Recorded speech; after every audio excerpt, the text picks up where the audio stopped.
Hi guys, hello, kakauwi ko lang, galing akong Leyte pare, nagbakasyon ako. Dumaan yung Pasko, dumaan yung bagong taon. Syempre pare, ginala ko naman yung sarili ko. Nag-nature trip kami, adventure, isang buong straight na wala akong ginawa sa cellphone ko. Puro gala lang. Hindi nga rin ako nag-vlog, hindi ako nag-video, wala, nothing, nada. Nilayo ko yung sarili ko sa mga gadget pare. Purong enjoyment lang pare. At sa tingin ko, para sa akin, kailangan nyo rin gawin yun. Focus na focus kayo masyado sa ML, hindi kayo natutulog, hindi na kayo lumalabas ng kwarto pare. Meron kayong buhay sa labas ng bahay. Ano yan? Puro ka ML. Lalong-lalo na si Nacho pare, 10 times top 1 global ka na, Robbie gets na namin, malakas ka na, wala ka nang dapat patunayan, matulog ka na. 2 araw straight hindi natulog, ano, kumakain man lang ba yan? Naliligo man lang ba yan? Ilang beses mo nang napapatunayan na kaya mo mag top 1 global, Ruby, solo na, gets na namin, malakas ka na boy, magpahinga ka naman please. Sinasakripisyo nyo yung sarili nyong katawan para lang sa ML, para lang may papatunayan kayo, para lang masabi ng ibang taong malakas kayo.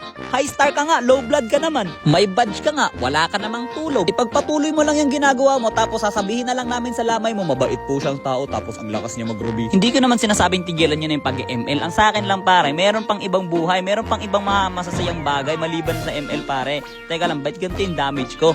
Bakit ang hina nung laptop? Default.